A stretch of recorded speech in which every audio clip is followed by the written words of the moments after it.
नमस्कार, स्वागत है आप सभी का। मैं हूं माधवी पांडे आपके साथ। इस वक्त बड़ी खबर आ रही है हमारे पास है। प्रधानमंत्री नरेंद्र मोदी गुजरात दौरे पर जाएंगे। आज से गुजरात के 3 दिन के दौरे पर रहेंगे प्रधानमंत्री नरेंद्र मोदी। पीएम मोदी श्री सोमनाथ ट्रस्ट की बैठक की अध्यक्षता भी करेंगे। आपको बता दें कि प्रधानमंत्री नरेंद्र मोदी शनिवार से गुजरात के 3 दिन के दौरे पर होंगे। वो जूनागढ़ जिले के शासन में राष्ट्रीय वन्यजीव बोर्ड की बैठक की अध्यक्षता करेंगे और वो जामनगर में रिलायंस फाउंडेशन के पशु बचाव केंद्र वनतारा भी जाएंगे। पीएम श्री सोमनाथ ट्रस्ट की बैठक की अध्यक्षता करेंगे। वहीं पीएम मोदी के कार्यक्रम के क्रम में वो रविवार को जामनगर स्थित पशु देखभाल केंद्र वनतारा का दौरा करेंगे। वहीं अगले दिन वो जंगल सफारी का आनंद भी लेंगे। इस बारे में गुजरात के प्रधान मुख्य वन संरक्षक एवं वन बल प्रमुख एपी सिंह ने बताया कि प्रधानमंत्री मोदी गिर राष्ट्रीय उद्यान के मुख्यालय शासन में अपने प्रवास के दौरान विश्व प्रसिद्ध सोमनाथ मंदिर का प्रबंधन करने वाले श्री सोमनाथ ट्रस्ट की एक बैठक की अध्यक्षता भी करेंगे। आपको बता दें कि प्रधानमंत्री नरेंद्र मोदी आज से गुजरात के 3 दिन के दौरे पर हैं और प्रधानमंत्री मोदी NBWAL की बैठक में शामिल होंगे। वहीं रिलायंस फाउंडेशन के पशु बचाव केंद्र वनतारा भी जाएंगे प्रधानमंत्री नरेंद्र मोदी।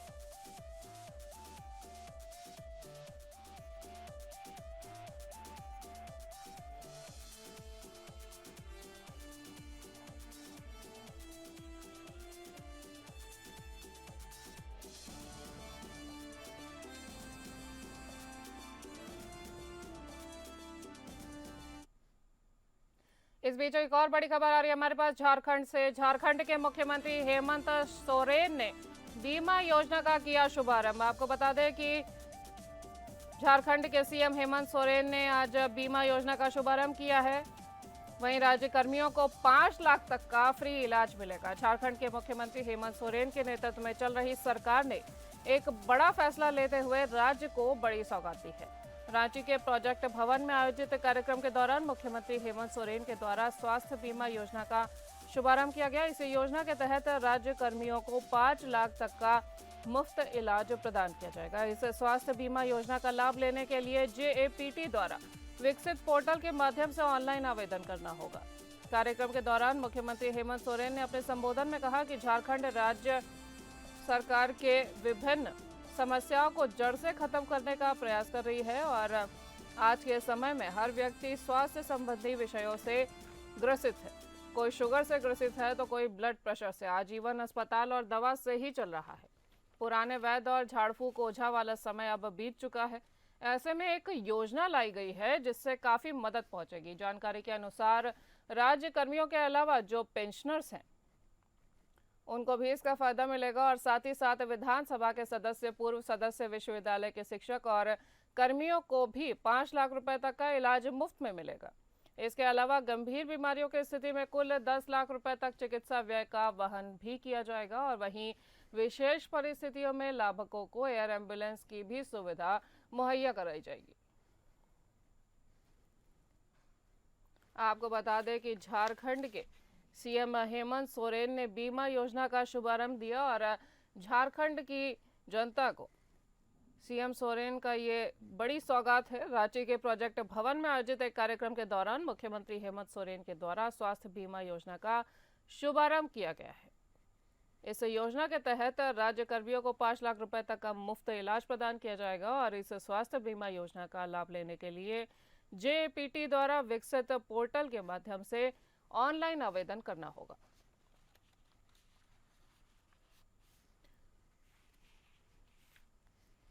हमारे ब्यूरो हेड अजय सिंह जुड़ गए हैं फोन लाइन पर ज्यादा जानकारी के साथ। अजय, क्या खास जानकारी है कि कौन कौन आएंगे इसके लाभुकों में?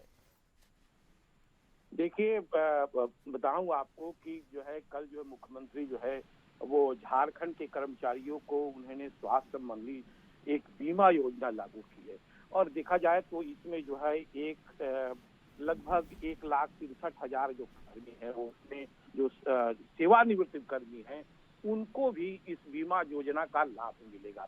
सबसे पहली बात है कि ये काफी दिनों से ये मामला लंबित था। तो झारखंड सरकार जो है इस पर प्रतिबद्ध थी कि स्वास्थ्य संबंधी जो है, जो कि झारखंड में जो है वो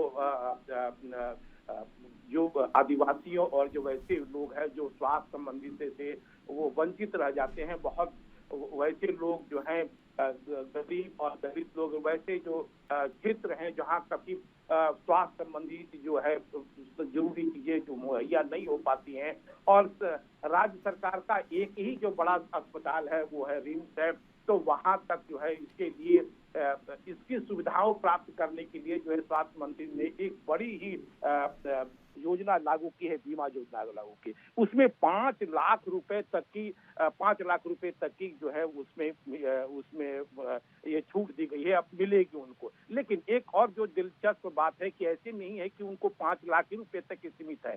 अगर उसमें और भी अगर जरूरत पड़ती है तो एक विशेष टीम होगी, उसको जांच करेगी और उसको फिर से वो 5 लाख को 10 लाख तक बढ़ा सकता है, और विशेष परिस्थिति में उसको और भी रुपए को उसकी मतलब दिया जा सकता है। दूसरी तरफ जो है जो एयर एम्बुलेंस और ये जो है अगर एक कोई विशेष परिस्थिति में अगर एक राज्य सरकार की जो टीम होगी उसकी निगरानी करेगी और अगर उसकी जरूरत पड़ेगी तो उसको एयर एम्बुलेंस की भी सुविधा प्राप्त होगी। दूसरी तरफ राज्य के जितने सेवा कर्मी हैं जो रिटायर्ड हो गए हैं, सेवा कर्मी हैं और जो विश्वविद्यालय के हैं, हॉस्पिटल के हैं, या तमाम जो कर्मचारी हैं, उनको इस योजना का लाभ मिलेगा, जिसके चलते जो है झारखंड वासियों में एक खुशी की लहर दौड़ी है। जी माधवी जी, तमाम जानकारी के लिए धन्यवाद अजय।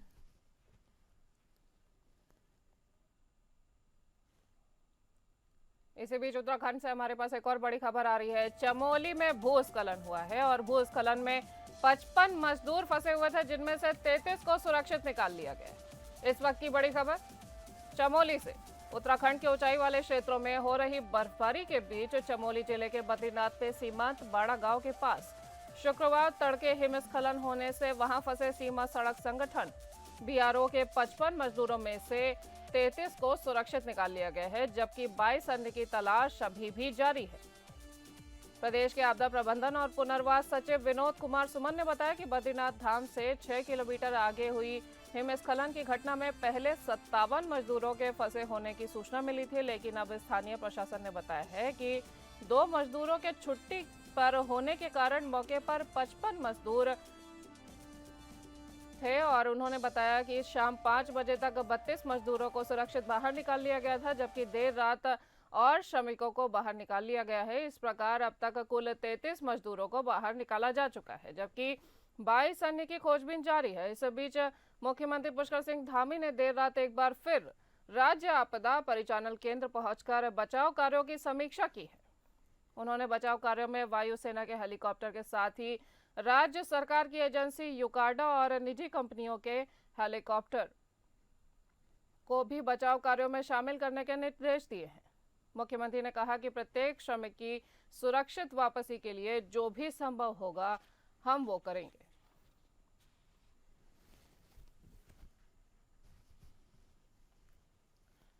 हमारे संवाददाता संदीप जुड़ गए हैं चमोली से। संदीप, क्या खास जानकारी है? इस समय कितने और मजदूरों को बचाया जाना है और राज्य सरकार इस पर काफी एक्टिव नजर आ रही है, तो राज्य सरकार की तरफ से क्या खास कदम उठाए जा रहे हैं? जी, हम आप भी बता दें, जो ये चमोली जिले के माणा क्षेत्र में घटना हुई थी, जिसमें 55 जो मजदूर फंस गए थे। आर्मी और जो आरटीबीपी के जवान है वहाँ पे लगातार उन्होंने युद्ध स्तर पर रेस्क्यू अभियान चलाया और कल देर शाम 33 लोग रेस्क्यू किए गए थे और जो आज फिर से सुबह रेस्क्यू दोबारा चलाया गया है। तो अभी तक प्राप्त जानकारी के अनुसार 47 लोगों को रेस्क्यू कर दिया गया है और जिसमें से भी 8 लोग अभी भी फंसे हुए हैं, जिनको लगातार वहां पर खोजा जा रहा है। जी, तमाम जानकारी के लिए धन्यवाद संदीप।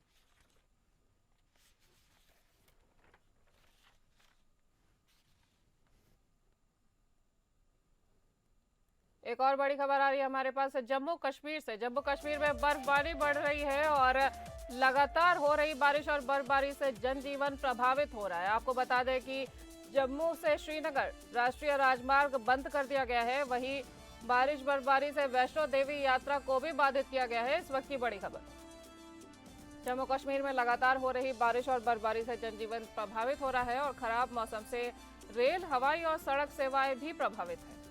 रामबन के मेहाड़ और कैफेटेरिया खंड के बीच कई जगह सड़क धंसने से जम्मू श्रीनगर राष्ट्रीय राजमार्ग को बंद कर दिया गया है। दोनों तरफ सैकड़ों वाहन फंस चुके हैं। श्रीनगर अंतर्राष्ट्रीय एयरपोर्ट पर बर्फबारी के कारण 2 उड़ानों को रद्द कर दिया गया है, जबकि अन्य 30 से 50 मिनट की देरी से संचालित की गई। प्रदेश के नदी नालों का जल स्तर बढ़ने से बाढ़ में फंसे कई लोगों को रेस्क्यू भी किया गया है। पुंछ के कलाई क्षेत्र में एक एसयूवी के पुलस्य नदी में गिरने से लापता नवजात और 2 महिलाओं का दूसरे दिन भी अभी सुराग नहीं मिल पाया। इस वक्त की बड़ी खबर, भारी बर्फबारिश ने बढ़ाई दुश्वारियां। जम्मू कश्मीर में भारी बारिश और बर्फबारी देखने को मिल रही है और सड़क के दोनों तरफ सैकड़ों वाहन फंसे हैं। वहीं बारिश से अब यातायात भी आपको असर पड़ते हुए दिख रहा है। वहीं रेल और हवाई और सड़क यात्रा भी प्रभावित हो रही है। उज्ज दरिया की बाढ़ में 11 लोगों को फंसा हुआ बताया जा रहा है। वहीं प्रदेश के हार्ड जोन में परीक्षाएं भी स्थगित कर दी गई है। विंटर जोन के स्कूल अब 7 मार्च को ही खुलेंगे। जम्मू कश्मीर से बड़ी खबर, जम्मू कश्मीर में भारी बर्फबारी का कहर। आप इन तस्वीरों में देख सकते हैं किस तरह से जम्मू कश्मीर क्षेत्र में भारी बर्फबारी का कहर है और इससे जनमानस को और वैष्णो देवी जाने वाले श्रद्धालुओं को भी खासा दिक्कतों का सामना करना पड़ रहा है। वहीं यातायात भी स्थगित हो चुका है और यातायात में परेशानियां आ रही हैं। रेल, हवाई और सड़क सेवा प्रभावित हो चुकी है। वैष्णो देवी यात्रा भी बाधित कर दी गई। आपको बता दें कि रामबन के मेहाड़ और कैफेटेरिया खंड के बीच कई जगह सड़क धंसने से जम्मू श्रीनगर राष्ट्रीय राजमार्ग बंद कर दिया गया है। वहीं दोनों तरफ सैकड़ों वाहन भी फंसे हुए हैं और श्रीनगर अंतर्राष्ट्रीय एयरपोर्ट पर बर्फबारी के कारण 2 उड़ानों को रद्द कर दिया गया है, जबकि अन्य 30 से 50 मिनट की देरी से संचालित की जा रही है। हमारे संवाददाता शेख दाऊद जुड़ गए। शेख, क्या देखने को मिल रहा है वहां पर, क्या माहौल है? बिल्कुल, जम्मू कश्मीर में लगातार पिछले 2 दिन से बर्फबारी हो रही है। आपको मैं पता चलूं कि जम्मू कश्मीर में बर्फबारी की बहुत जरूरत है, क्योंकि पिछले 2 महीने में यहाँ पे जबरदस्त खुश्क साली जिस तरह धूप निकला है, जहाँ यहाँ पे जो लोग हैं, खासकर जो एग्रीकल्चर और हार्टिकल्चर से लोग वाबस्ता है, क्योंकि वो बहुत परेशान है, क्योंकि ना बारिश ना बर्फ यहाँ पे पड़ी है। उसके बावजूद यहाँ के जो नाले दरियाब है वो पूरे सूख गए और लास्ट में जो अब लोगों ने उम्मीद ही छोड़ दी है और बर्फबारी हो रही है। और बर्फबारी इस तरह हुई है क्योंकि अब यहाँ पे निकलना मुश्किल हो गया है। कम से कम पहाड़ी इलाकों में 2-2, 3-3 फुट बर्फ पड़ी है। अगर हम गुलमर्ग की बात करें या एलओसी पे बर्फबारी हो रही है। और जो जम्मू जो राजमार्ग है वो भी बंद हो गया है, क्योंकि वहाँ पे जो बर्फबारी और बारिश तेज हो गई है, जो रोड है वो कट हो गया और जम्मू जो नेशनल हाईवे वो फिलहाल 2 दिन से बंद है। किसी भी गाड़ी को इधर या वहाँ जाने की इजाजत नहीं है। अब यहाँ पे स्कूलों को भी छुट्टी कर दी गई 6 मार्च तक, क्योंकि लगातार यहाँ पे बर्फ और बारिश पड़ रही है। जी फ्लाइट्स प्रभावित हो गई हैं। कई फ्लाइटों को रद्द कर दिया गया है। वहीं पर कई फ्लाइटें देरी से चल रही हैं और जम्मू कश्मीर की तरफ भी अब मार्ग को बंद कर दिया गया है। तो ऐसे में प्रशासन जो लोग फंसे हुए हैं यातायात में, उनके लिए क्या खास कदम उठा रहा है? बिल्कुल, ऑलरेडी एडवाइजरी एडमिनिस्ट्रेशन की तरफ है, क्योंकि जो बर्फबारी हुई है लोगों को ऑलरेडी इंफॉर्मेशन दी है कि इस रोड पे फिलहाल जर्नी ना करें और जो भी वहाँ पे जो माल बरदार गाड़ी फंसी हुई है उनको पूरा इंतजाम रखा है गवर्नमेंट ने। और लगातार वहाँ पे इस वक्त काम चल रहा है। लग रहा है कि शायद आज रेस्टोर हो जाएगा ट्रैफिक जम्मू कश्मीर का। और फ्लाइट की अगर हम बात करें तो आज हल्का सा धूप इस वक्त देखने को मिल रहा है, तो कहीं ना कहीं फ्लाइट भी अब उड़ान बढ़ने लगी है, क्योंकि इससे पहले कल सुबह मॉर्निंग में 1 घंटा लेट हो गया है, मगर आज मौसम एक बार फिर सुहाना लग रहा है। जी शेख, तमाम जानकारी के लिए धन्यवाद। मध्य प्रदेश के गुना से हमारे पास एक और बड़ी खबर आ रही है। मिट्टी के खदान में धंसने से 2 लोगों की मौत हो चुकी है। इस वक्त की बड़ी खबर मध्य प्रदेश के गुना से। गुना के कलोरा गांव में खदान की मिट्टी में दबे 2 लोग। हादसा फतेहगढ़ थाना क्षेत्र के ग्राम कलोरा में हुआ है। जानकारी सामने आई है कि कलोरा निवासी संजय धाकड़ और एक मजदूर गुरजीत सहरिया गांव के ही तालाब की मिट्टी खोदने के लिए गए थे और दोनों गहरिया में बैठकर फावड़े और गेती से मिट्टी निकाल रहे थे। तभी तालाब की ऊंचाई पर स्थित मिट्टी खदान धंसने लग गई और दोनों व्यक्ति लाल मिट्टी के नीचे दब गए। ग्रामीणों को जब तक जानकारी मिली, दोनों बुरी तरह से घायल हो चुके थे और दोनों घायलों को शाम लगभग 5 बजे तक जिला अस्पताल पहुंचाया गया है। वहां चिकित्सकों ने उन्हें मृत घोषित कर दिया है। बताया जा रहा है कि खदान में बड़े बड़े पत्थर और कंकड़ फंसे हुए थे, जिनकी चोट लगने से संजय धाकड़ और गुजरती सहरिया की मौत हुई है। हमारे संवाददाता संतोष सिंह ज्यादा जानकारी के साथ जुड़ गए। संतोष, क्या जानकारी है आपके पास? जी बिल्कुल, ये गुना में जो है ये बड़ा हादसा हुआ है। इसमें खदान में कुछ मजदूरों की दबे होने की सूचना थी। 3 बजे तक ये लगभग काम चलता रहा, बचाव कार्य चलता रहा। अभी फिलहाल जानकारी आ रही है कि काम अभी चल रहा है। इस समय वहाँ पे किस तरह का माहौल है संतोष? परिजनों में आखिर क्या देखा जा रहा है? परिजन किस तरह से अफेक्टेड हैं और क्या उनको सरकार से इस पर कोई सहायता मिल सकती है? जी बिल्कुल, जिस तरीके से ये हादसा हुआ है, परिजन बहुत ही दुखी हैं और ग्रामीण वहां पर काफी संख्या में एकत्रित हो गए हैं और जिस तरीके का ये माहौल बना है, बड़ा गमगीन माहौल है। और फिलहाल अभी सरकार की तरफ से इस पर कोई बयान नहीं जारी किया गया है। हो सकता है कि कुछ ही देर बाद या कुछ समय बाद इसमें बयान जारी हो सकता है। तमाम जानकारी के लिए धन्यवाद संतोष।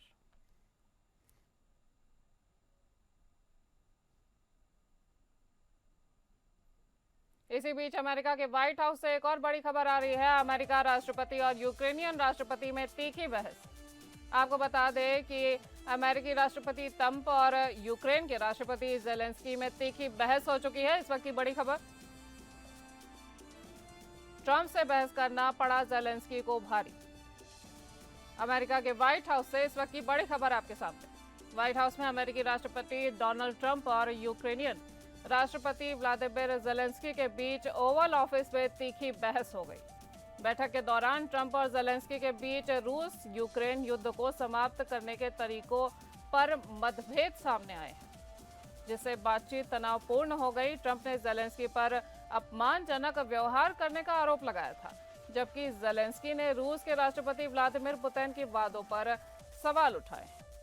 इस विवाद के बाद ट्रंप ने बैठक को समाप्त कर दिया और जेलेंस्की से व्हाइट हाउस छोड़ने के लिए कहा गया। इस घटना के बाद जेलेंस्की ने अमेरिका और उसकी जनता के समर्थन के लिए आभार व्यक्त किया और कहा कि यूक्रेन न्यायपूर्ण और स्थायी शांति की दिशा में काम कर रहा है। वहीं ट्रंप ने जेलेंस्की पर ओवल ऑफिस में अमेरिका का अपमान करने का आरोप लगाते हुए कहा कि जब वो शांति के लिए तैयार होंगे तब वो वापस आ सकते हैं। इस विवाद के बावजूद जर्मनी, फ्रांस और पोलैंड जैसे देशों ने यूक्रेन के प्रति अपने समर्थन की पुष्टि की है। इस विवाद के बाद अमेरिकी अधिकारियों ने यूक्रेन को दी जा रही सहायता में संभावित धोखाधड़ी और दुरुपयोग की जांच तेज करने का निर्णय भी लिया है। रिपोर्ट के अनुसार एक वरिष्ठ अमेरिकी अधिकारी ने बताया कि एलन मस्क और उनकी डिपार्टमेंट ऑफ गवर्नमेंट एफिशिएंसी पहले से ही यूक्रेन को प्रदान की गई थी। बड़ी आर्थिक सहायता और सुरक्षा सहायता से संभावित समस्याओं की जांच कर रहे थे, लेकिन अब इन प्रयासों में तेजी लाई गई है। आपको बता दें कि एक रिपोर्ट के अनुसार एक वरिष्ठ अमेरिकी अधिकारी ने बताया कि एलन मस्क और उनकी डिपार्टमेंट ऑफ गवर्नमेंट एफिशिएंसी पहले से ही यूक्रेन को प्रदान की गई बड़ी आर्थिक और सुरक्षा सहायता में संभावित समस्याओं की जांच कर रहे थे, लेकिन अब इन प्रयासों में तेजी देखी जा रही है और अधिकारी ने कहा कि वो पहले से ही समस्याएं खोज रहे हैं। इसके अलावा ट्रंप यूक्रेन को दी जाने वाली सभी सैन्य सहायता बंद करने पर भी विचार कर रहे हैं। आपको बता दें कि व्हाइट हाउस में अमेरिकी राष्ट्रपति डोनाल्ड ट्रंप और यूक्रेनियन राष्ट्रपति व्लादिमीर जेलेंस्की के बीच ओवल ऑफिस में तीखी बहस देखी गई। बैठक के दौरान ट्रंप और जेलेंस्की के बीच रूस यूक्रेन युद्ध को समाप्त करने के तरीकों पर मतभेद उभर के सामने आए हैं, जिससे बातचीत और भी ज्यादा तनावपूर्ण हो गई है। और यूक्रेन को मिल रही मदद पर अमेरिका रोक लगा सकता है। वहीं पर नोकझोंक के बाद ज़ेलेंस्की ने माफी मांगने से इनकार भी कर दिया है। आपको बता दें कि ट्रंप ने ज़ेलेंस्की पर अपमानजनक व्यवहार का आरोप लगाया था, जबकि ज़ेलेंस्की ने रूस के राष्ट्रपति व्लादिमीर पुतिन के वादों पर सवाल उठाए हैं। और इस विवाद के बाद ट्रंप ने बैठक को समाप्त कर दिया और ज़ेलेंस्की से व्हाइट हाउस छोड़ने को कहा गया। इस विवाद के बाद ट्रंप ने बैठक को समाप्त कर दिया और इस घटना के बाद ज़ेलेंस्की ने अमेरिका और उसकी जनता के समर्थन के लिए आभार व्यक्त किया है और कहा कि यूक्रेन न्यायपूर्ण और स्थायी शांति की दिशा में काम कर रहा है। वहीं ट्रंप ने ज़ेलेंस्की पर ओवल ऑफिस में अमेरिका का अपमान करने का आरोप लगाते हुए कहा कि जब वो शांति के लिए तैयार होंगे तभी वो वापस आ सकते हैं। इस विवाद के बावजूद जर्मनी, फ्रांस और पोलैंड जैसे देशों को यूक्रेन के प्रति अपना समर्थन देते हुए देखा जा रहा है। इस विवाद के बाद अमेरिकी अधिकारियों ने यूक्रेन को दी जा रही सहायता में संभावित धोखाधड़ी और दुरुपयोग की जांच तेज करने के निर्णय भी लिए हैं।